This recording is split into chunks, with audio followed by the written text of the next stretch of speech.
Welcome back to Franchise Audio. This is your boy Eddie. What's up, everybody? Welcome back for another week. This is Jesus coming at you guys. Thank you for tuning in. Really appreciate it. I gotta say, we're kind of on a roll, Jay. A Another little week, bit. another guest. Super excited for this one, especially. Yeah, The so smartest one out of all three, I would say. for sure. I think Abel was probably the dumbest one, but Abel's our Yeah. boy, so we're gonna excuse him. And just joking, of course, but we do have Linette Santana. She's actually someone that just recently wrote a book called Lifeline. So we decided to bring her on the podcast. I'm gonna give her a chance to introduce herself because there is a little bit you guys want to get to know her, I'm sure. But anyway, Linette, go ahead. Hey y'all. I'm Linette. My name's Linette Santana, and yes, I did just write a book. It is called Lifeline. Just super excited to be on with you guys. Thank you for having me. Y'all are great. I appreciate y'all. Yeah, thank you so much. Of course. And, like with our guests that we like to do, we just like to ask a couple like icebreaker questions, just rapid fire, nothing too serious. Okay. So love or money? Love. Okay. Going in or going out or staying in? Going out. Favorite ice cream flavor? Okay, so I might say it's wrong. Hagen Days, Haagen-Dazs? Haagen-Dazs. Haagen-Dazs, dulce de leche. Oh, That's a fire flavor. Wow, that's probably the best answer we'll ever get. Like for sure. I love that one. Books or movies?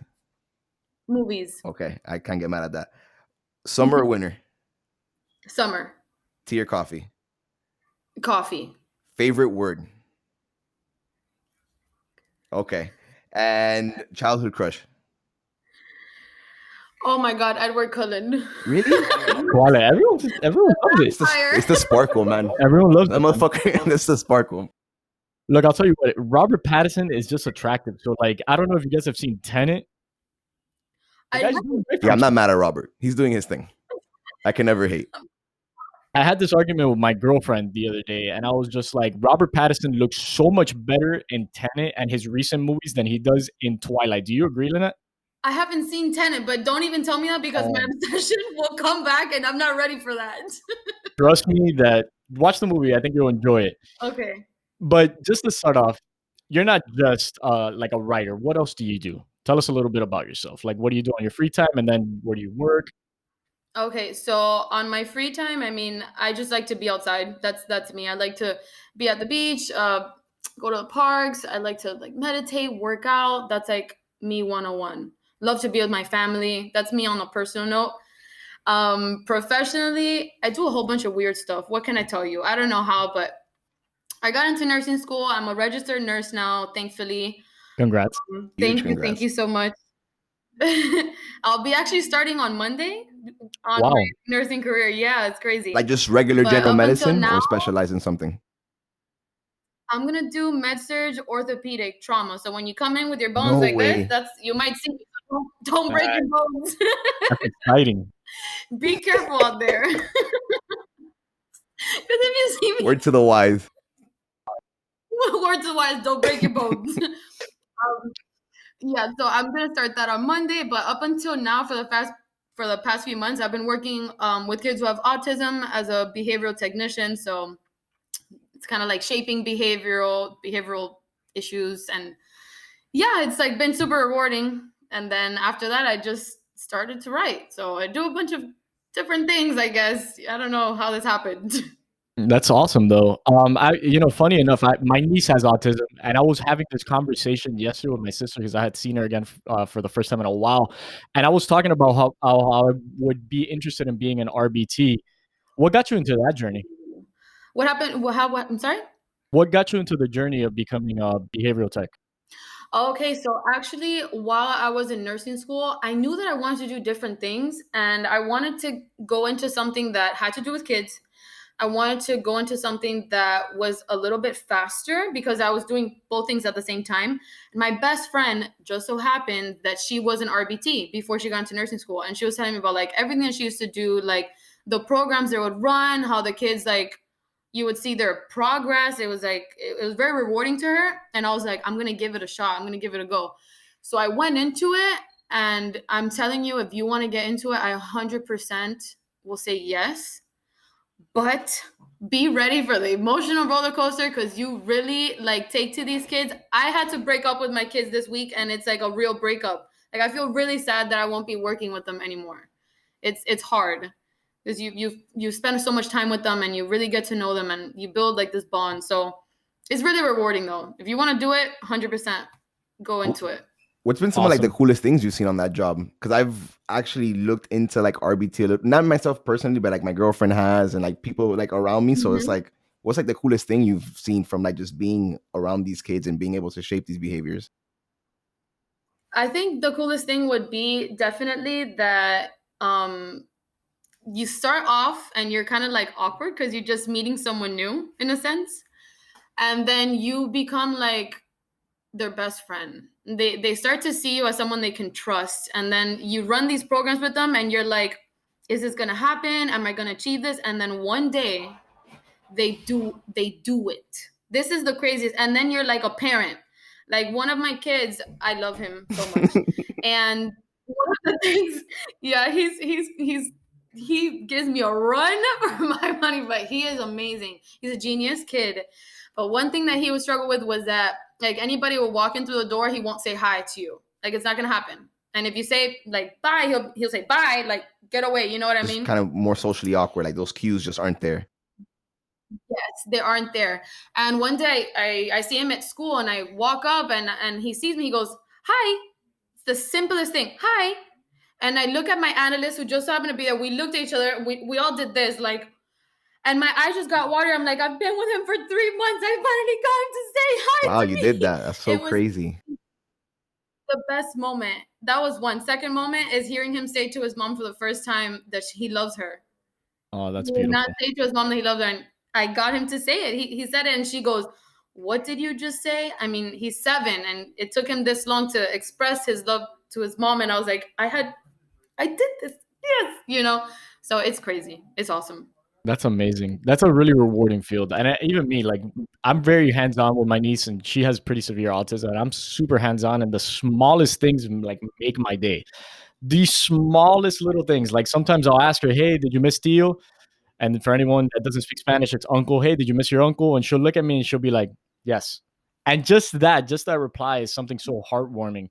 Yeah. Have you found more like rewarding, like, I guess, rewarding things in the field than I guess the sadness or the emotional like toughness that it is? Definitely. There is more reward.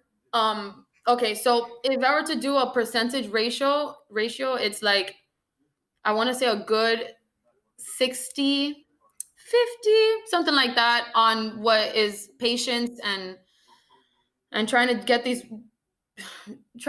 stuff done, like these reinforcements and getting this behavior to be better.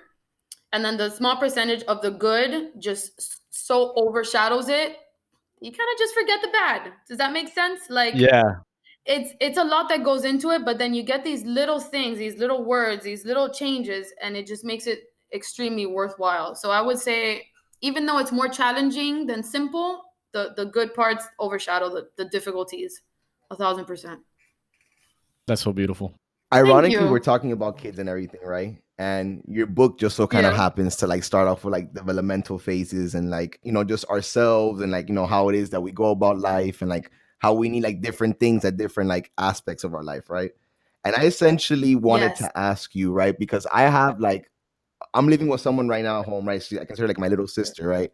That she's like 15 years old, right? And that part really like, spoke out to me because it's like I can see some of those things that you're talking about, right? Like in her and Mm-hmm. everything. Like, what advice or like what is it that you've noticed as much like in that like developmental like phase, right? I think it was what was it, the industry versus no the role versus like role versus confusion, right? Can you expand on that a little bit Yes. more? Yes, of course, of course. So this is Erickson Stages. He's just a super psychologist, has all these theories, and he has this theory of developmental stages, that every single developmental stage, from the moment that you're born to the moment that you go on to the next life, or whatever your beliefs may be, um, they have they're important, and they have a specific reason or a specific thing that should be accomplished in this time. So the role one happens when you're older. It happens when you're older. I think the role versus confusion is your teenage years, actually. It's like 18, Yeah. 12 to 18, something like that. And it is the most crucial. It is very crucial to find out who you are, what you like, what are your boundaries, how do you feel Yeah. comfortable, who do you feel comfortable around. So it's very important for our parents, caregivers, and for us to also take the opportunity to put ourselves out there and to figure out where we feel most identified. So whether that be in a sport, in a club, the way that we dress, the way we Yeah. like our hair, all that stuff. And it just kind of it's like a negative thing, of course, if your parents don't allow you to do this. They don't allow you to express yourself. They feel like that's wrong, that's toxic, or it just doesn't they don't Yeah. agree with it. And they stop from doing it, and then getting older, you're not really sure of where you fit in. You're not really sure of what you like. You kind of just like morph into other people without your true Yeah. identity. Yeah. Really, really important to give kids and adults and all of the steps that we need to evolve the opportunity to do so. If not, we miss a step and then we lack it until we identify it to be able to change it. And can you imagine that most people don't identify it? A lot of us don't know what we lack until someone else is like, hey, do you know that you need to do this, this, and this? And we take it almost like an offense. Like, who are you to tell Why, me that? why do you think that You is? Like, know? why do you think that we take it offensively? And why do you think we even like, as human beings, like I feel like we should know kind of what we feel, but like you're saying, like a lot of us, we have no idea, like what it is that we're missing, what it is that we're Yeah. feeling at times. We'll take offense to it because we're either, so it goes either one or two ways. Either one, we don't agree with it, or two, we agree with it and it's hard to swallow. I feel like it's just most important to work from the inside out. And so if that chapter of the book, it goes up until the moment you're born to the moment you're 18. So I didn't focus on 18, 19 up. I focused up until adulthood, where these things will reflect into you and I, because this book is more of a mature book. It's going to talk about finance. It's going to talk about career. It's going to talk about love Yeah, and very relationship. mature. Yeah. Exactly. So Very blunt too. I love it. thank you. Thank you. I wanted it to be that way. So I figured that it was very important to create a book that will seek to identify you. And that wasn't going to be done if I spoke completely generalized. Like there had to be things that had to be specific. And I know, well, I would hope, at least for me and for the people that I know around me, I can see where some of these things happen, potentially. I can see where some of these things lacked or where they were, where someone has their strengths and weaknesses. And so I couldn't go about a book to better yourself if you don't know what part of yourself to better. You know what I'm saying?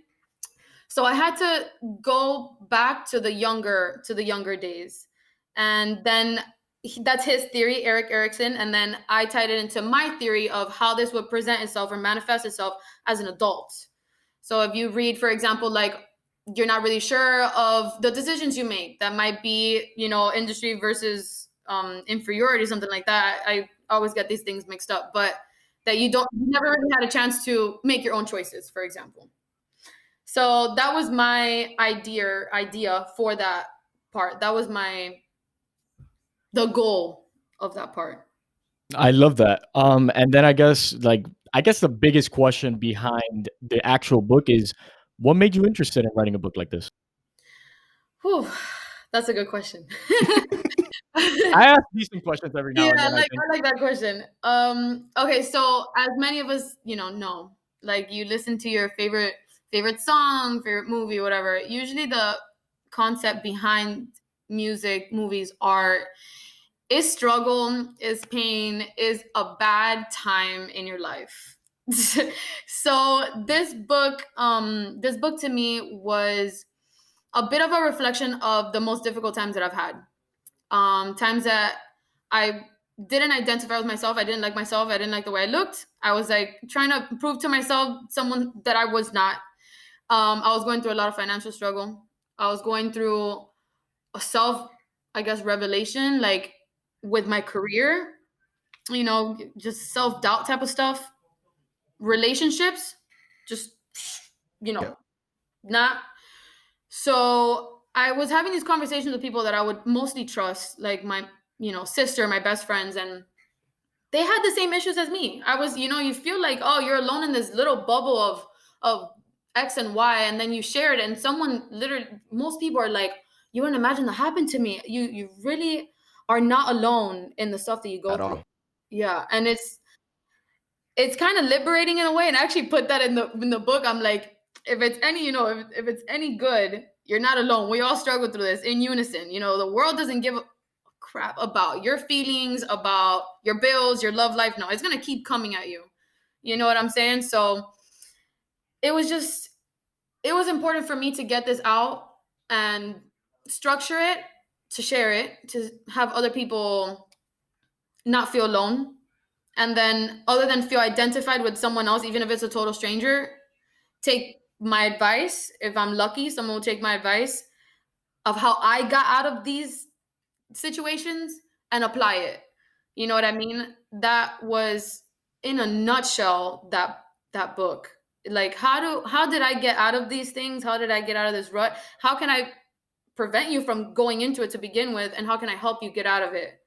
So that was my motivation behind the book. Just kind of a difficult time in my life, I suppose. What did you like? Because you said like you wrote it mainly because like you felt like it felt very relatable to you, right? Like, what did you learn while you were writing it? Okay, so definitely something that I learned that I am very biased. Like, I'll be like, I'll write something down, and I'll be writing it, and I'll literally do this. I'll be like, oh my god, that's incredible! Like, what? And I'm just like, I know that I'm feeling this way because I'm writing this. So something that I learned about myself is that even when I would say it out loud, I would still agree to it. And so I do feel like I'm definitely in congruence, the way that I live and what I write. Like, they're going hand in hand. So I'm very proud of that. Like I said in the beginning, I would not preach anything that I was not currently doing. And so I did learn that about myself, that I'm not writing about something that I don't know about, didn't go through, can't relate to. Like, everything is like on that same vibration. Everything that I'm dishing out, I'm taking it in. You know what I'm saying? So I did learn that about myself, which is good. I want that accountability. You know what I mean? That you're doing what you say you're doing and giving other people advice to do it.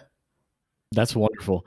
I want to bring you back a couple of, I guess, months back before you wrote. What was the moment that you were like, I need to write?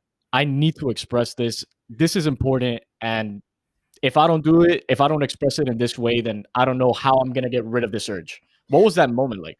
Um, okay, so to be completely honest, ever since I was younger, I mean, seriously, 12, 11, even, I'm not even kidding. I've always written down everything that I feel. It's always been my outlet. And I've always said I'm going to write a book. I mean, before I went into nursing school, I was studying journalism. That was actually my first goal, to do journalism, newspaper, newscasting, all that. And then I took a left turn. I got into nursing, but I've always had these recurrent topics that I knew that I wanted to share. Being vulnerable, especially on social media, especially with people that you don't know, is very hard to do. It's caused me new anxieties, which I've opened up about a little bit, like on Instagram, like new anxieties that I didn't have before. So it did take me a while to say, okay, I'm gonna put something out there. But once I was done with nursing school and I was done taking my NCLEX, and I had this, like, I had time to think.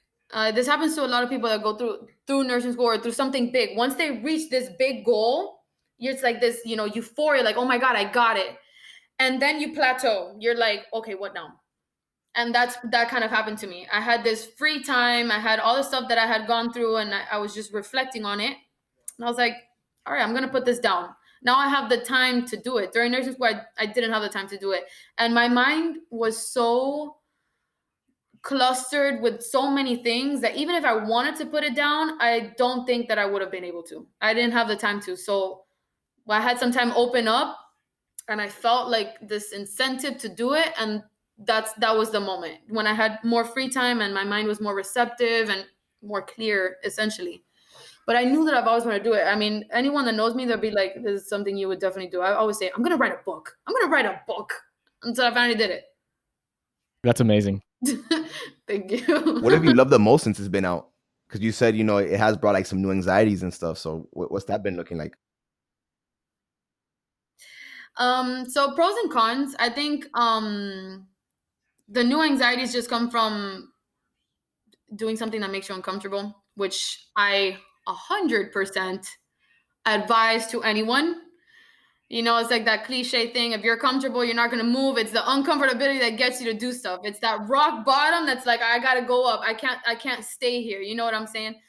So the anxiety of putting something out there, I didn't know it would come with it because I was just like, go, go, go, like do the editing, do this, do that.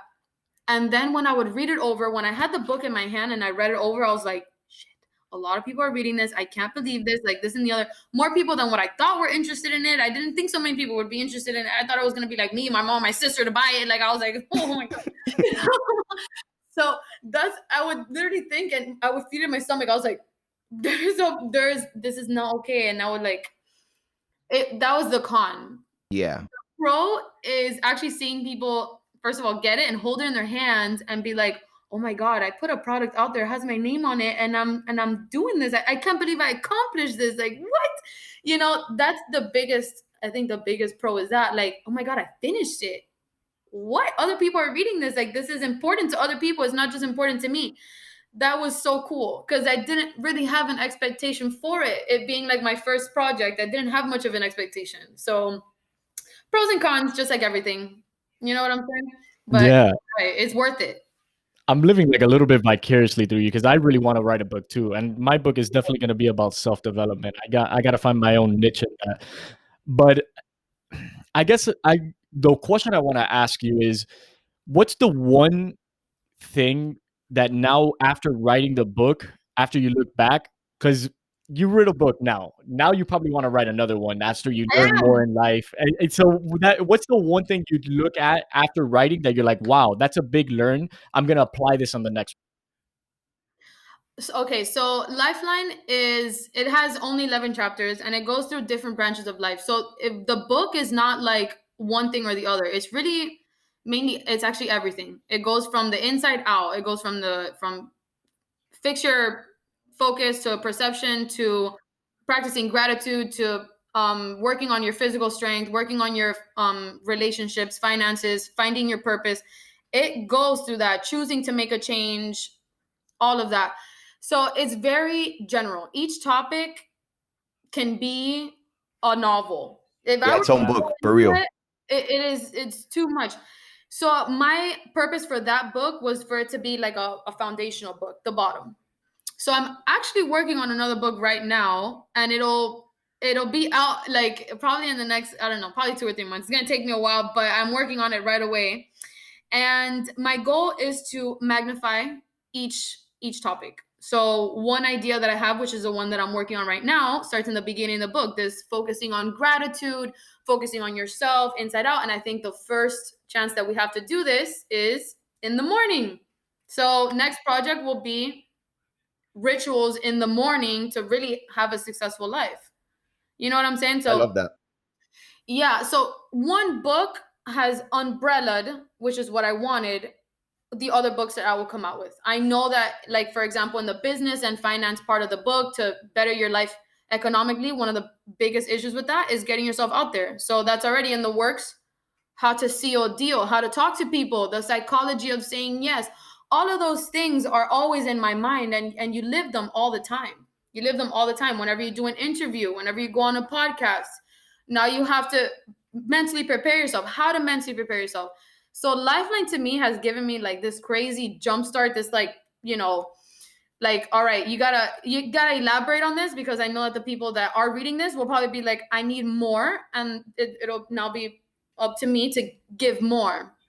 So it's really been like inspirational. One book has inspired many other books. So stay tuned. We're Yeah, getting exclusive content right now on the podcast.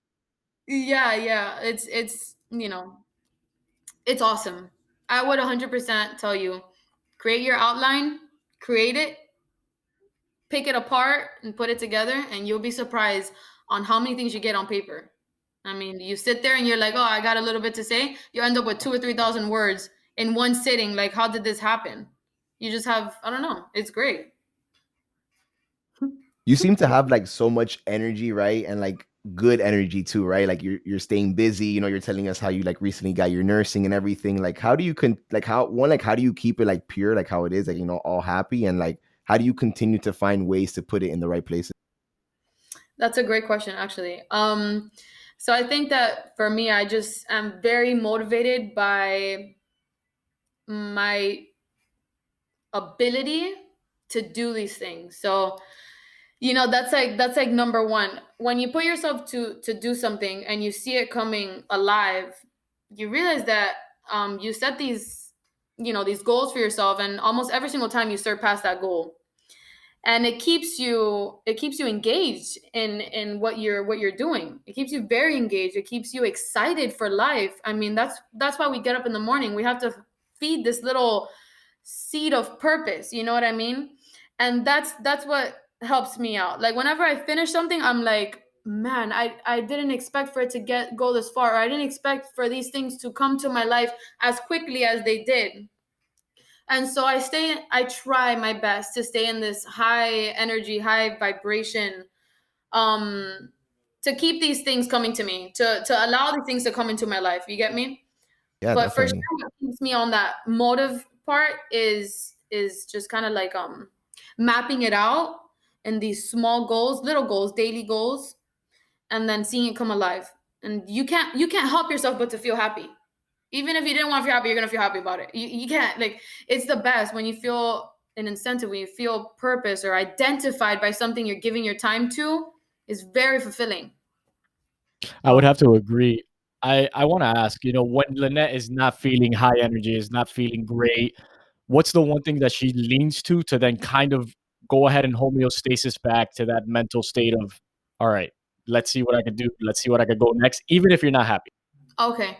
So this one's actually great because me, I'm the type of person that there's many parts of me. You know what I'm saying? This is actually a really big portion of Lifeline, and it's basically to not. It's actually a chapter, and it says fix the ratio. So the ratio Great between chapter. positive. Thank you so much. So it's basically fixing the ratio between positive and negative thoughts, energy, emotions, all that stuff, and it works towards magnifying the good and taking out the bad, or doing your best to minimize the bad. So if I'm feeling sad and out, I'm going to tell you this: I will cry. I'll cry in the car, I'll cry making eggs, I'll cry eating the eggs, I'm going to cry putting ketchup on the eggs. I'm going to feel what I have to feel because I'm feeling it for a reason. You know what I mean? You can't suppress everything you feel. But then after that, it's like, what makes me feel good? I really like to go to the park, and I really like to lay under a tree and look up. I'm telling you, when I'm alone, I'm heck of weird. I'm really weird. I'll literally lay there, like just looking up and being in complete peace. Just me and my thoughts. That's it. Um, that's one thing. Just be by myself. There's people that gravitate to other people. I'm not like, I'm like a cat. Second thing I'll do is play a great song. Get in your car or do whatever and pick a song that doesn't make you sad. Don't magnify the bad, like to make you feel worse. So number one, go outside, be by myself. Number two, music for the soul. I would definitely recommend that. That's probably the best thing ever. And I guess the last thing would be just to vent, which will probably be maybe to like my sister or something. I'm not a super open person, so I will probably just vent, and she'll end up like, I don't know how. She'll just twist it around, and I'll just end up laughing and be like, oh my God, I'm so stupid. Why was I going through all of that, this and the other? It's so important to figure out the people in your life that do that for you. It's so, so important, and like love them and care for them like with everything that you have. So yeah, it's just when I'm feeling down and out, just gravitate to those three things for sure. You know, I love the answers that you just gave. I'm gonna focus a little bit on one that I'm super big on myself that got me out of depression, anxiety, like suicidal thoughts and everything. I wanna go to, like, the first one, which is basically self-therapy. Mhm. Like, looking at what got you there, being emotionally intelligent with your thoughts. What are Yes. some things you do as, like, you're laying down in a very peaceful state, doing some self-meditation, some Mhm. self-therapy? How do you break down your thoughts emotionally? Do you, like, look at how you got there first, or do you look at why they're making you feel that way? Do you look for solutions? So for the times that I'm by myself and I'm doing this reflection, there's this thing that I would highly advise to anyone, really, especially people that deal with anxiety, people that have dealt with depression, people that have dealt with uncertainties, doubts in their life, whatever it may be. Um, Validate those feelings. They're okay to feel. Validate them, feel them. But I think it's just so important to focus on the very opposite. And that's what I do. So I'm going to give an example. If I feel, this is actually something I think that could be very relatable. In relationships, romantic relationships, if I feel like something is not working out, instead of focusing on what it is that is not working out, for example, I don't know, maybe this person doesn't want something serious or something. I'll start thinking, Lynette, why am I feeling this way if you know that you do want something serious? Lynette, what do you want in your life? Oh, I really want a whole big family. I want a husband to come home to. Why would I be feeling this way about somebody that isn't gonna give me that? I will talk myself out of it. Be like, what do I want? If it has to do with maybe money problems, I'll be like, okay, maybe I don't have this now, but Lynette, what do you want? I really want to have this, this, and this. How am I gonna get that? Okay, this is what I gotta do. I have to do this. And then I'll pull out my phone, like always, and I go on my little thing and I'll be like, what's step one? I need to do this, this, and this, and this, and this. So it's not that I don't think about the negative. It's just that I'm like, all right, how am I gonna fix it? Can I fix it? And if I can't fix it, I'm done. I'm done. I'm over it. Moving forward. You know what I'm saying? Leave it to God. Yeah, I think it's very important, and just to like reiterate what you're echoing, it's really important to go into the negative emotion and feel that negative emotion because your body and your mind is telling you something. Reflect on why you're feeling that negative emotion, but then do something with it. Yeah. It's very important to have that capsule for yourself to be like, go, and then go. Yeah. Literally do something now because that negative emotion is not going to be your life. It's a moment. So It's thank you for answering that.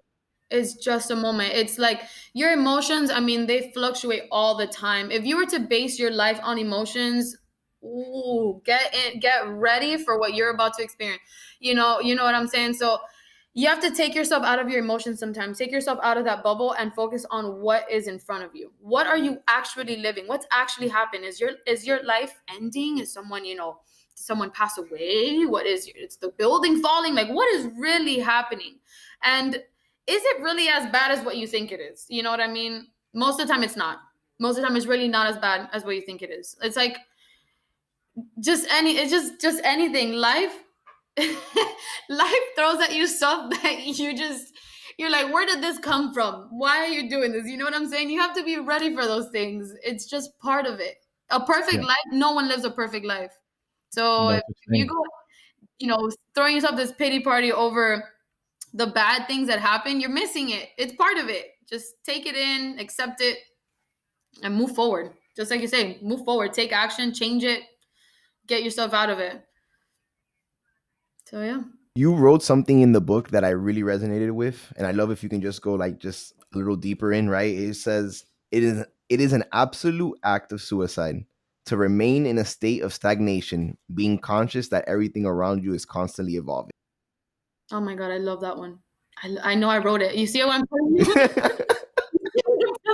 It's damn good. It sounds That was delicious. It's a great that's sentence. genius, and it's Who wrote this? I know who wrote it. The best author ever. point me to the person. Oh my goodness. Um, it's just, I think it's just, it is self-explanatory, but I'm gonna magnify it. I'm gonna magnify this. Okay. Have you ever met someone that you knew back in middle school, high school, whatever it may be, and they are the same exact person that you knew in middle school or high school? Yeah, all the time. They're the same person. They haven't changed any personalities. They're kind of still on that same spectrum. They haven't really done anything personally. I mean, it's not for everyone to go on the same route, but they're just literally the same person. I have close people to me who are like that. Everyone around them is doing all these things just like this, and they're like this. Yeah. And it's really sad. And when you have a conversation with them, it's even worse because you realize that the conversations sometimes don't carry much weight, and you're like, shit, like how, I don't know, I don't get it. I don't understand how you're okay, or how I can't be okay with living out the same life every year, day after day, having the same conversation, Yeah. seeing the same things, not exploring anything new, not dabbling in any new things, not taking any risks. Like, you're just living in a state of stagnation, and you're watching everything around you change, evolve, progress, and you're not. So I feel like, if the only things that do that are things who are dead, things who are Yeah. lifeless. You know what I mean? We're constantly regenerating, we're constantly moving, changing, having these different thoughts. And so if you're not working to improve yourself, to enhance your life, the people that you're around, it is an absolute act of suicide. You're not growing. You're just staying that same person, and you have no incentive to do more. So what's the point? I don't know. I lose my sense of being when I don't have a goal in front of me. I don't know if that's a good thing or a bad thing. It could be, double-edged sword. I have to feel that I'm working towards something in order for me to feel excited about my life. And it's never been any other way for me. That's actually one of the hardest things that I went through when I was in nursing school. Everything was school, school, school, school, and that's the only time that I felt that I had a purpose. The only time that I felt that I had an actual purpose was studying, which is why I was so obsessed with studying, going to clinicals, passing my tests, and essentially everything around me was still. Everything around me was still, and it was like this. It was like me, nursing school, and everything else had like just frozen around me, and it was so hard. I was like, I don't have a social life, like financially, not there. I was like working a part-time at a gym, just struggling every day. I felt that I had no purpose if it wasn't in school. Imagine what happened when there was no more school. I was like, I literally went into like this moment of reflection, and I felt so bad, horrible. I felt terrible. I feel that it's just very hard to constantly be challenging yourself with something new, and work towards something more. Always, even if it's small, do it Yeah. anyway. A big conversation that I have with a lot of people in Miami, because being in Miami, I feel like you kind of run into things like that, which is, hey, I'm gonna go out and party every weekend. Okay, that's a lot of fun, except every single weekend is your intention to do that. Hmm. Or, hey, I'm gonna go to school, I'm gonna get a really high paying job, and I'm done. Hmm. I don't know. For me, it's like you're a biological being. You should have desires. You shouldn't have too many of them, and you Hmm. shouldn't also have too little of them. You should have ones that you truly believe in, because those are the driving motivators for your life. Yeah. So a lot of the conversations that I would have with people around Miami is about like identifying your desires. Are they important desires? Are they desires that matter to you, or are they desires that have been influenced in you? So I Yeah. like that you said that, and I think at the end of the day, we all need some goals. We all need some drive. We Hmm. should identify them. We should relate to them. We should pursue them with passion. Pursue them with what we want, and we're also trying our best. We shouldn't be too critical of ourselves, at Hmm. all the time, because at the end of the day, we are human. Absolutely. This is something that, like, everyone has their personal struggles. Me, I have to meet in the middle. And this is something that I struggle with and I work on all the time. And thankfully, I have a good support system. And my best friend, she'll be like, Lynette, calm down. And I'll be like, okay, okay, I'm not gonna do it. I'm not gonna do it. The moment I get home, I'm like, where's my vision board? I need to add it up. You know what I mean? I have to work on that. But it's because when I'm not working on something, I feel very strange. I feel like I've been on a go, go, go for a very long time. And so when I'm not, I feel uneasy. So I don't know if it's good or bad.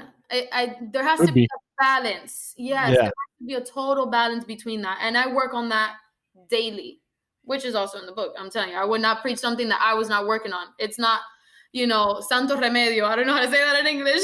Yeah. It's not It's like a, like the cure. It's like medicine. yes, it's an everyday thing. You know what I mean? That you have to work on and find what works for you, essentially. Just, one of those things that I feel like you're relating to, and that I related to, and I've been shifting my perspective on, is self-improvement.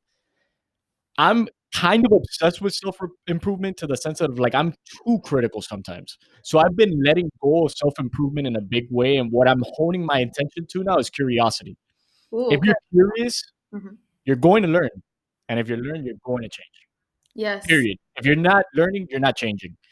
And if you're not learning, it's because you're not curious. So now I'm like honing in on, oh, what am I curious about? Rather than self improvement, I need to self improve. Like I need to look to be better.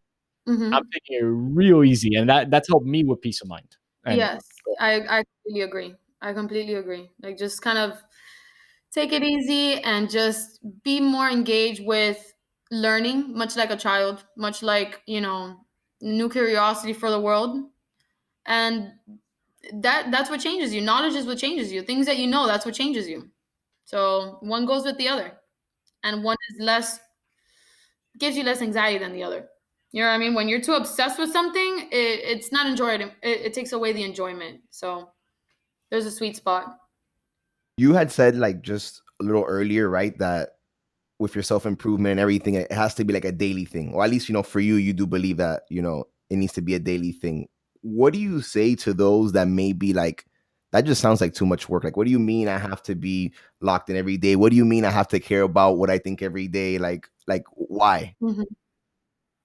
Okay, so definitely I would, if I can reflect on myself outward to this question, it would just be, it doesn't have to be a whole bunch of things a day. It could just be one thing. For some people, just getting out of bed in the morning is enough because they'll struggle with that.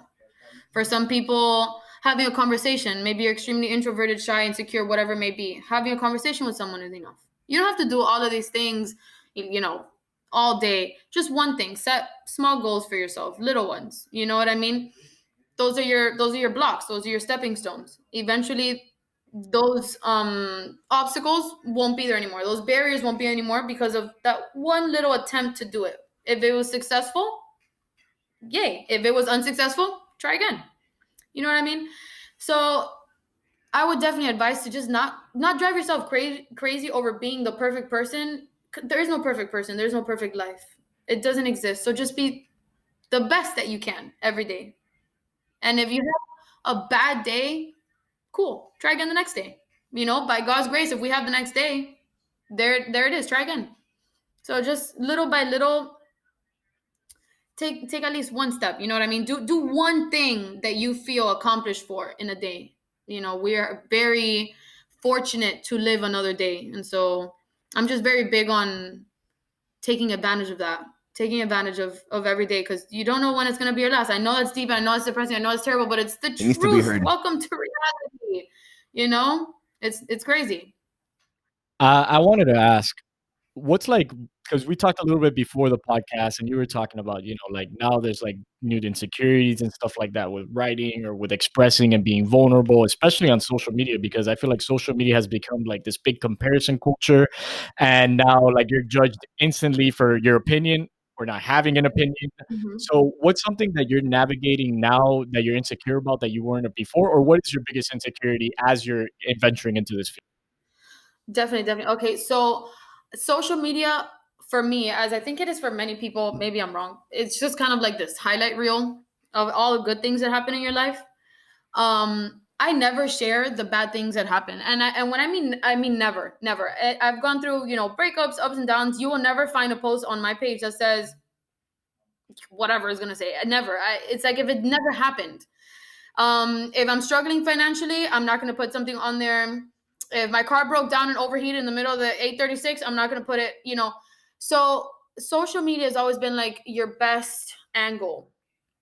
And so when you do projects, or when you take the time to actually be vulnerable to the people that know you or that have a perception of you, you think, is their perception of me going to change?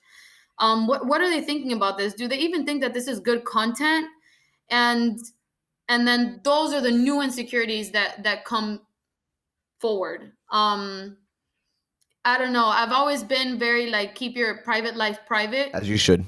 And so, yeah, exactly that, exactly as you should. So when I do put something out there that isn't so private, I'm like, oh my god, are people gonna people are gonna know this? And it just changes a little bit. It changes a little bit, like your state of mind or your perception of Instagram or social media. Like, I'm like, if I'm going to be vulnerable, I'm also opening up windows for other people to be vulnerable towards me.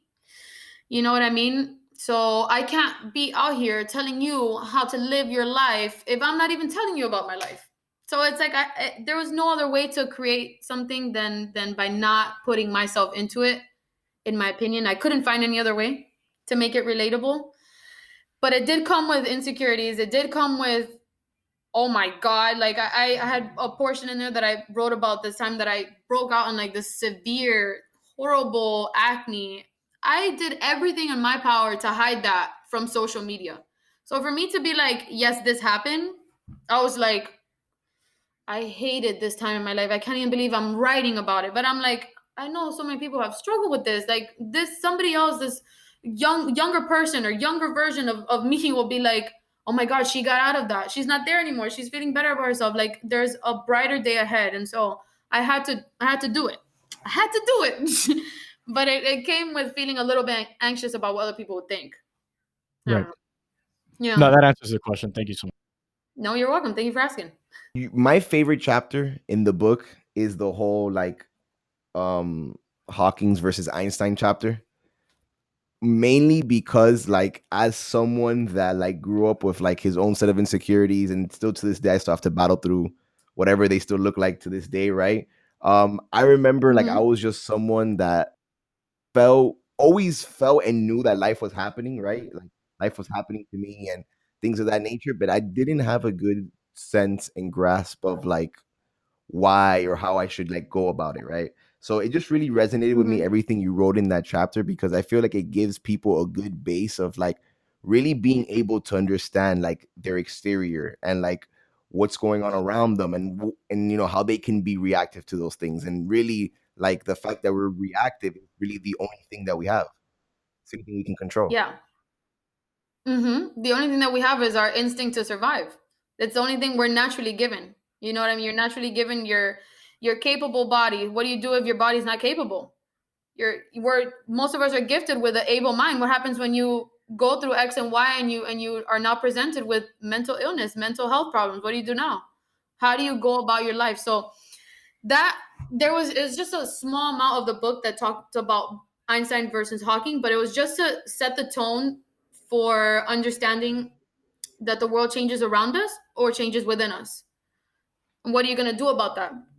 Are you going to dwell on it? Are you going to move forward with it? Are you going to assimilate it to be your new life? What are you going to do with it? You know what I'm saying? So Hawking, I mean, is the best example or a great example of that. I mean, his condition was not his downfall. I don't know if he would have accomplished more or less with or without it. I mean, he made a name for himself.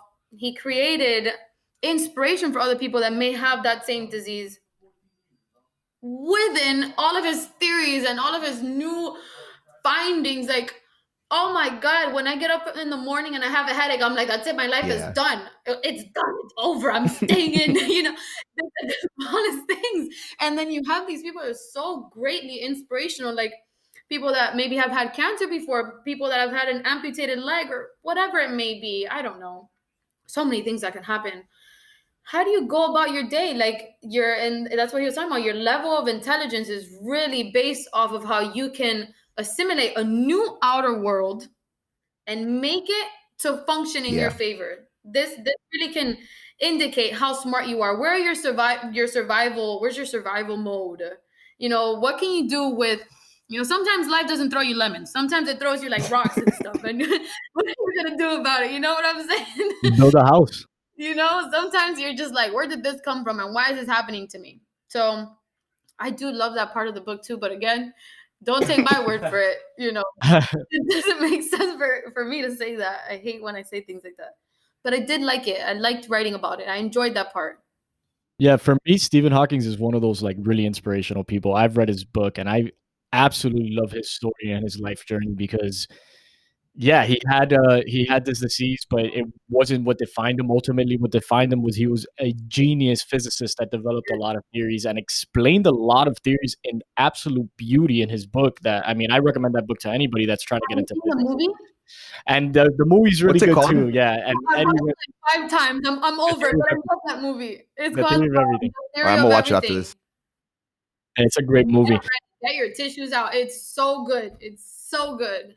I love it. And I like that you incorporated things like that because it's like one of the biggest like sayings that Jay always says and like we always talk about is like someone took the same situation you're in or worse and won. So it's Yes. okay. Like feel it, like get into it, do what you have to do, but then go because you Yes. got this. You know what I mean? You got this in a big way. So I love the message that you're spreading in that Thank concept, and you. writing about that is something that does relate to a lot of people because Einstein said it best. You know what I mean? And when Mhm. he came to doing the same thing over and over again is insanity, and it's Mhm. true. If you're doing the same thing over and over again and you're expecting some different type of results, especially here, it's impossible. That's insanity. Absolutely. Absolutely. That's a big part of self-development. It's figuring out, all right, what are you gonna do different? What are you gonna do better? It's a big part of it. Am I going to live the same life? Am I gonna continue with the same conversations, same routine, and then constantly complain that you don't like the life that you live? I think the conversation shift will create a life shift. You know what I mean? Start changing the conversations that you have with other people and the conversations you have with yourself, and you'll realize that things around you will start to change. You'll start to move differently. What conversation have you changed with people? What do you talk about now differently that Lynette wouldn't have Oh talked my about a God. couple of years? Yeah, when here's the thing, when I was like in this state of kind of desperation, when I was just like unhappy with life, I would really concentrate on just not being happy with life. I kept talking about what I wasn't happy with, and I would just say like I can't wait until I'm done with nursing school, or I can't wait until I get this, I can't wait until I get that. And that was always the conversation. Like one day, I would always say that one day it's gonna be better. One day I'm not gonna do this, one day it's gonna be great. And those were the conversations. But my conversation was not what am I going to do right now? It was not what I was going to do right now. My conversation was not what is good about my life right now. I was not talking about that. I was always, it's this theory of destination addiction. Um, that was the shift of conversation. Now I'm like, I would talk about what I'm doing right now, what I do day to day. Yes, I talk about my goals, but it's not fluffy. It's not up in the sky. I'm like, all right, what am I going to do? How am I going to get it? And I'm doing it. It's very different to talk about it than to take action. So that was definitely it. I mean, in a state of desperation, your mind is not receptive. That's just the truth. That's just how it is. Your conversations will revolve around it, and essentially, it's not very pleasing. It's not a pleasing conversation. It's not a positive one. So just pay attention to those things, or pay attention to the people around you that always come with you with a different problem, and you're just like, I was doing good before this. Like change that too. So we work from the inside out. It's not just about what you say. What are you listening to from other people? What are other people talking to you about? There's so much that goes into this. I mean, obviously you do have an idea, but Yeah. it's a lot. Jay says it a lot. He's like, pessimism is self-fulfilling. Like if you're pessimistic, it's a self-fulfilling prophecy. You're gonna end up right there exactly where pessimism is. Yes, yes, yes, yes. And but the good part is the other way around. Haha, works the same. You know, there's no way around that. So that's the good part, and we have control over that. We assimilate into our minds that we have no control. We have no control. That's not true. We do have a lot of control. We do, because we control ourselves. So you weed out, you contribute accordingly to what serves you. There's a time in your life that you serve other people, and there's a time in your life that you serve yourself. And this needs to be at a balance. And sometimes the balance needs to be off. Sometimes you need to serve yourself more until you deem yourself ready to serve others. And that's okay too. That's good. It's part of it. It's part of the plan. What have you noticed? Like, what as you've like yourself have gone through these changes and things like that? Like, what changes have you then noticed and like those around you? Have they been positive? Have they been negative? It's okay. So a little. Can I tell you? It's a little bit of both, and I won't get into detail about it because the right people, the right people in your life will be there for you. The right people in your life, you can tell them, I'm gonna build the next rocket ship to go to Guadalajara, Mexico. I don't know. You're gonna just the craziest thing. I don't know what's the craziest thing you can imagine. That's what I would say. And they will tell me, Lynette, you've always loved rocket ships. Go, go right down. They will be behind me, 100%. And then there's other people that you'll come to them as your friend and you'll tell them this great idea, and they'll tell you all of the reasons why you should not, could not, or possibly will fail at it. So you'll find your true friends when you start to get out of your comfort zone and when you start to need their support, even if it's just verbally. You know what I'm saying? So some relationships have strengthened and some relationships have not, off of doing different things. I had a friend. I know that sounds so bad, but it's true. That made fun of the career that I've been in, which is nursing, which you put so much time into. And she took the liberty to post a meme about, oh, basic Miami girls. You're either a nurse or you're doing an OnlyFans. I'm like, how are you going to compare being a nurse to having an OnlyFans? Like, do you even know what goes into this? And I'm your friend, and you're what? Like, maybe if you didn't know me, or I don't know, I don't know. So it's really weird how some people, even subliminally, indirectly, when you do different things, they're not okay with it. They're not cool with it. And and yeah, weed out and engage accordingly. Include yourself or exclude yourself. Your true friends will definitely be there and have the positive conversations, and they're gonna encourage you on that. So pros and cons. I'm like kind of honing into what you just said because like what I said earlier on the podcast, people are like always either operating off of their insecurities or projections and they don't really understand them. Like for example, like that makes like basic Miami girl thing, being a nurse or being like an OnlyFans, for example. Like at the end of the day, does it actually matter as long as Mm, whoever is doing what they're doing is doing it in a peaceful way? They're not harming anyone. Like that doesn't matter to me. Like I'm looking for my improvement. You know what I'm saying? So I agree. kind of like that you said that in a way because at the end of the day, it's like when you start this like path of like, okay, I want to change. I'm gonna be more vulnerable. I'm gonna have more difficult conversations. Like you bring in your friends, and then you kind of see who holds you accountable rather than who belittles you and doesn't believe in you. Because, for example, like me and Jay started up the podcast, and like one of the things that we noticed were a lot of friends would either say, "Hey, that's awesome, you're doing good." A week passes by and we haven't really done anything. They're like, "Hey, didn't you say you were going to do the podcast? Like, what's going on with that?" That's holding us accountable. And then Yes. you have other friends that are like, "Oh, you guys aren't going to do that. Like, you're not going to be able to do that." And like those are like the friendships that you look at and you're like, "Oh, okay, cool. Like, maybe hmm I can't invest as much as I wanted to here." And that's life, and that's fine. Yes. That's how it is. I had somebody tell me recently, um, oh, you wrote a book? I didn't know it was so easy to do that. You just do that, one day. I'm like, I'm like, you do it. I don't know. Anybody could do it, but really it takes time. Like it's not that simple. It's a whole and I didn't take a course and seminar, to do this. It's like YouTube. I don't even know. Literally YouTube and Google. I'm just like, I'm not saying it's the hardest thing in the world, but why is that the first thing that you thought? That's my question. Why is it the first thing that you thought when you had this conversation with me? Why do you think, instead of saying, "Oh, that's really cool," or "Tell me about it," you would think, "Oh, I didn't know it was so easy." I'm like, "Do you think that everything that I do is easy? What's your perception of me? Like, this is like, okay, this is weird." That was a super strange comment off of someone I've known like my whole life. So it's very eye opening when you do different things. You'll come across different weird things. I don't know. I know it's so general, but it's true. You'll come across different conversations, and I don't know. It's eye opening. It's good though. This is a good thing. Yeah. It isn't bad. Jay, for example, is someone that loves calling people out on their bullshit. Like when they do stuff like that, like he'll tell me like instantly, like, "Bro, what are you talking about? Like that's something like you're operating off of some insecurity or some shit, Eddie." Like, and that's a good thing because then it's like self-reflective. Then you're really being friends. They're like, "Oh shit, I understand where you're coming from there." And I guess that's why me and Jay have been friends for so long. I wanted to ask you, what's been one of the hardest decisions that you've had to make after coming on this course of like this life-changing like experience for yourself? Um, I would say the hardest thing, just because it's very emotion felt, would probably be the relationship part. That's my hardest. And if I'm writing about something and I'm advising someone of something, that means I have to do it too. What do you mean? So for like romantic relationships, excluding yourself from something that doesn't serve you, right? Setting your standards and your boundaries and pulling through, accepting what you're okay and you're not okay with, and living out,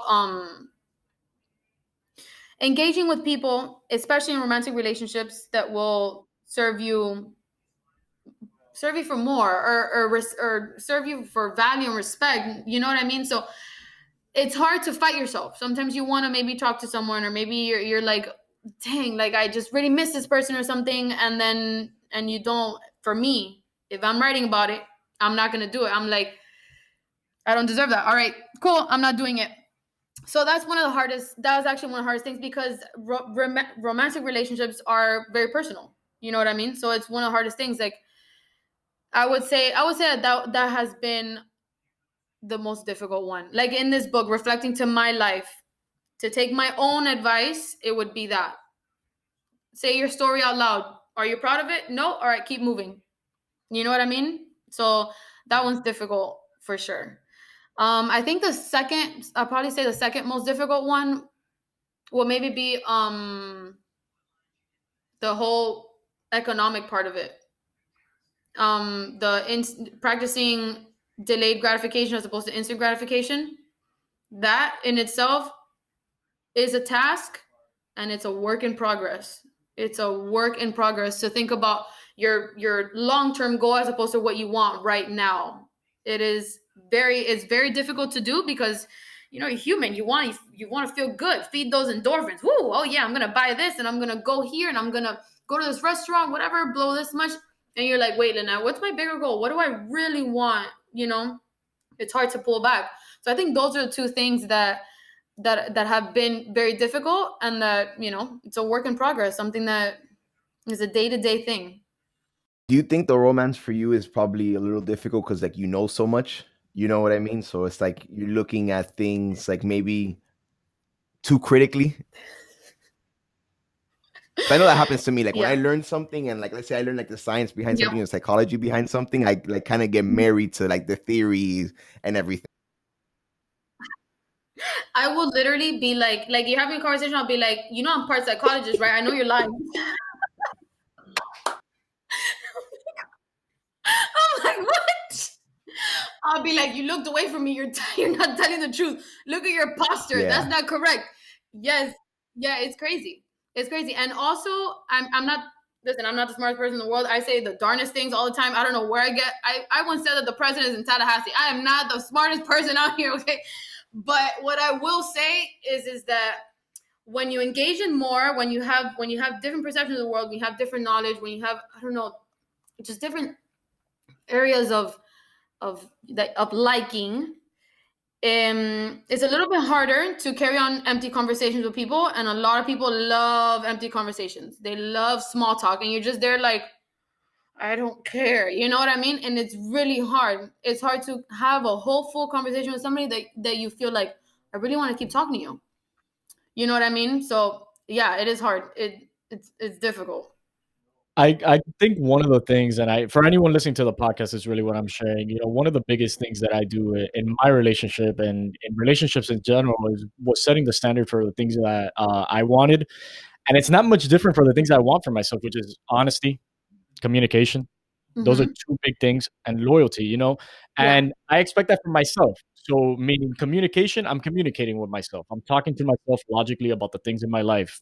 Second thing, honestly, am I honestly going to school? Like, for example, this could go into your relationship. Am I honestly going to school for the right reasons? Mm-hmm. Do I want to go ahead and contact this person for the right reason? Same thing in a relationship. I'm going to Yeah. be honest because my job is just to be honest. Your job is to perceive the honesty. And Yeah. whatever happens there, then we'll have that conversation. And then, of course, loyalty. Like, I'm loyal to myself. I'm loyal to my friends, and those are the things that I expect for anyone coming into a relationship. And that's really the standard that you should be setting for yourself. Meaning, Yes. if you don't see those things, then those relationships and romantic or friendships Mm-hmm. don't have to be in your life, and that is okay. That is Yeah. a part of the process, I think, and that's what people, I guess, kind of like. They fear being lonely. Is really what it is. Like, people fear being alone, and really what they don't realize is counterintuitively when you're making those active decisions, then you're Mm-hmm. leading to friendships, you're leading into romantic relationships that are then more downed upon. Like, those are the real relationships that you're gonna actually feel fulfillment in. So for anyone listening to the podcast, like, I agree with what you're saying, and then to double that down is like figure out what you want in relationships. And then Mhm. there you really start isolating, okay, cool, then I gotta cut these things off and let me go pursue these things.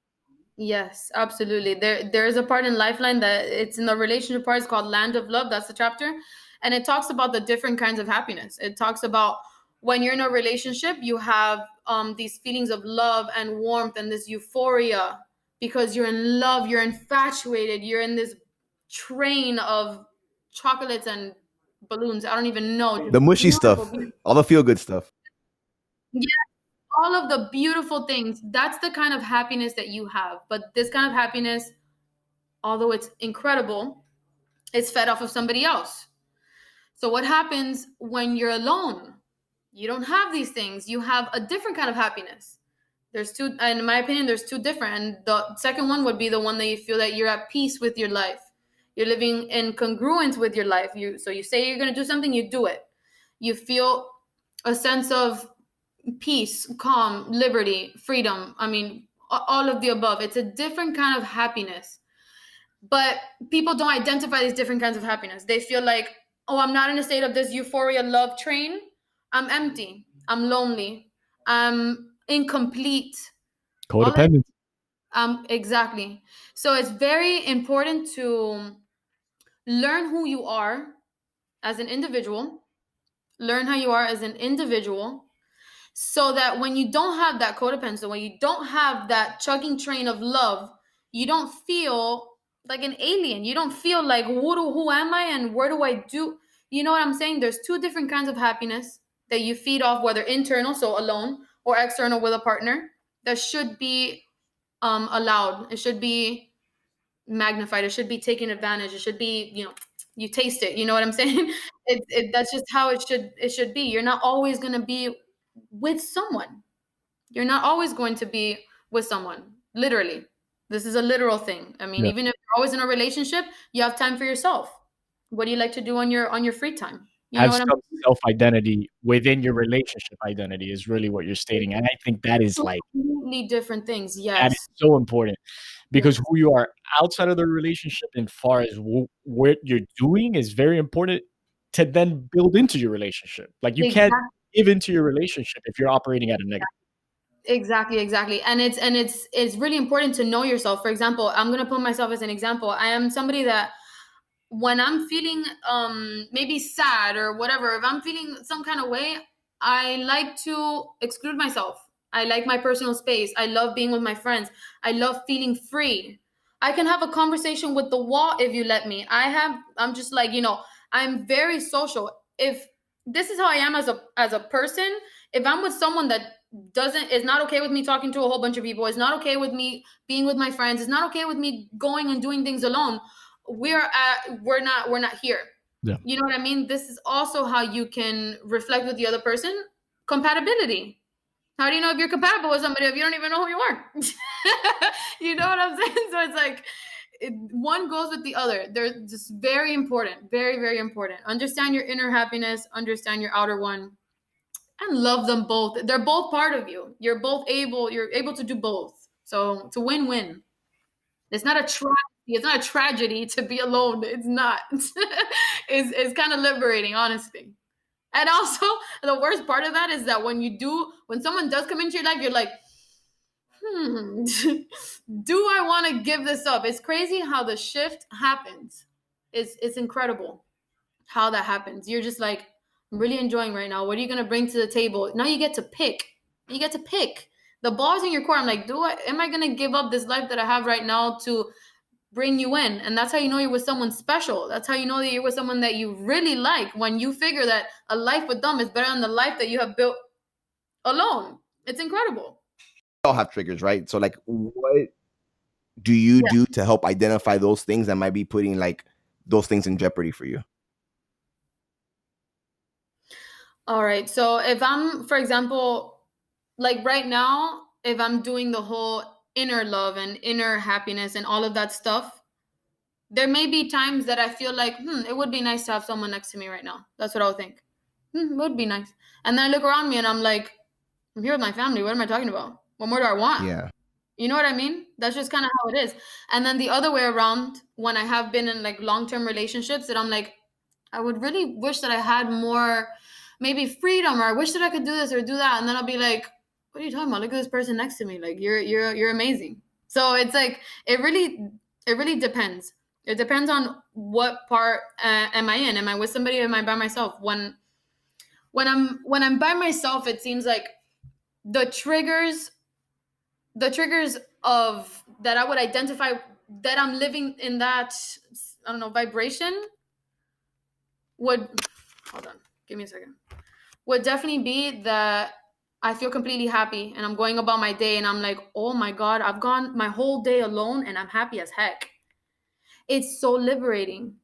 It's incredible. Like I'll be like, Linette, what do I want to do today? I really want to go to the mall. I want to go to Zara. I want to get an iced coffee and then I'm going to go see my sister. And I'll go do that and I'll like listen to music like the whole way around and all that stuff. And I'll be like, I really have so much control over my day. It's incredible. So I don't know. It just kind of depends on where I'm at. Really. And to bring it back to relationships a bit, and I guess I'll put my like life out there in a way. I was single for a really really long time until I met my current girlfriend, and that was like a journey of like self discovery, exactly what you're saying, right? And then finding the things that make me happy as an individual and the things I want to pursue as an individual. And then it's what you're saying, like once you incorporate someone into your life and you see, oh yeah, this person makes sense for the lifestyle I want, for the lifestyle I want to live. Relationships are not butterflies all the time. It's not just the honeymoon phase. There's a lot of issues in them, and over 70% of our problems are not solvable in relationships. And that's an actual psychological statistics on relationship psychologists have studied. There's a lot of problems that aren't solved in relationships. So how do we look back, understand the person that we're in is not perfect. We're not perfect, but the lifestyle is what makes sense. And you go back to the values of what brought you together. You know, Yeah. I wanted to ask a question because you've hinted at it a bit, and I'm just like curious because it Mhm. looks like it inspired a lot of like Lifeline. What's something that was really hard for you that happened that like triggered you to like, okay, I want to write because if people are going through this, they need to know, hey, you're not alone, and also like people like me have. Yeah, I think in every aspect of this book, there was a little piece of my life that happened in order to be able to elaborate on it. So, for example, on Fix the Ratio, I realized that like I did have a time that I was feeling very down and out. I mean, I really struggled with liking myself. I was trying to find myself. I mean, I dyed my hair 87 times. Like, I don't even know what I was doing. I got 3 tattoos in 2 months. I was just like, I was trying to figure out who I was. You know what I'm saying? And so it was just a means of finding myself and creating more positive thoughts than negative ones. And I know that a lot of people have done the same thing. They're trying to find themselves. They're trying to figure themselves out. So trying to fill up your days with things that make you feel better, make you feel more identified, make you feel more you. Something that was very difficult for me was, I guess, the part of feeling that I had no purpose. That was my issue. My biggest issue was that. And ironically enough, it was through nursing school. That is like like everything I've ever worked for. You know what I'm saying? But it's really hard when you have all of your eggs in one basket, when you only feel identified with one thing and nothing else. Like, or when you give 100% to one thing and nothing else. What do you think happens? Everything else just kind of goes away. That was my problem. It was like I only found purpose in this. I gave 100% of my attention on this, and consequently, my sleep patterns were off. Health wise, off. My face acne. I was like 100 pounds being 24 years old. That is not okay for me. It's not okay. I'm like 20 pounds under. Stop going. Like I was just not. I was just not taking care of myself. I had a relationship at the time. I don't know where that went. If you find it, let me know. You I don't know lost it, where. huh? You misplaced it. Yeah, gone. Yeah, That's yeah. fucked.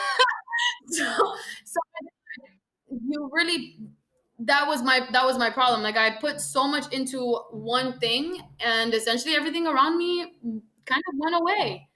And then it was hard. That was the hardest thing. So it's it's imperative. It's number one to live a life of balance. So that's just my biggest advice to anyone, to live a life that is balanced. So that when one thing, the main thing you're going for falls apart or is not what you thought, you don't feel so lost and so empty. You know what I mean? Life has a lot of different beautiful things that are at your disposal, and they should, be interacted with. I So yeah. completely agree. And Linette, I was actually going to ask you, what advice would you give to someone listening to the podcast as a last question? But you obviously just covered that, and we appreciate it. Linette, where can someone get Lifeline? If they wanted to check out your book, where can they get it? So it is available on Amazon. It's available as an ebook and as a paperback book, so you can get it, either on your phone or the actual thing. I have it here, so I can show you. Yep, here it is. There you go. Here's my little tiny baby. She's super cute. You can get it on Amazon. It's called Lifeline by Linette Santana, or you can put Lifeline, Difficult Life Changes Made Simple. Both ways will come up. Or you can go to my Instagram. And What's the your link is in Instagram? my bio. So What's your Instagram? that's a really good question. Super good question. I think, hold on, let me tell you right now. How do I not know my Instagram? She doesn't know her It's a handle. good thing you Yes. live in the real world, like you said. You like nature and trees and shit. The birds chirping. So Yes. I'm transitioning. It's okay. So my last name, Linette Santana, and then _, Linettee Santana __. And there I am. Linette, we talked to you originally to be on for 30 minutes. It looks like we went probably over an hour, which is amazing. This has been really, really fun. We want to extend our gratitude. Thank you so much for coming out and doing something that is a little uncomfortable, and at the same time, it's a little bit freeing because you get to come on and talk about things that you're really passionate about. So this is Eddie from Franchise signing the fuck out. I appreciate it. Thanks for coming on. no, of Thank course. you. And like Linette says on the cover of her book, it says the revelation that you are looking for is located inside of this book. You just have to find it. I hope you guys found the piece of that revelation here on this episode. If not, go and check out the book. I promise you, you're gonna love it. It's great. For any of you guys that are like, I hate reading, it's a quick read. I promise you, and it's really refreshing. So Linette, I just want to thank you so much for coming on. You've been a friend of mine for forever. So the fact that you wrote a book made me so damn happy, made me so damn inspired. And the fact that you were even open to come on here and talk about it a little bit has made me even happier. So thank you so much. No, thank you. You guys have been amazing. This has been a great experience. I really truly appreciate you both. Seriously. Love you. Love you. And this has been Franchise. Thank you so much for fucking with us one more time. Signing out. That's it.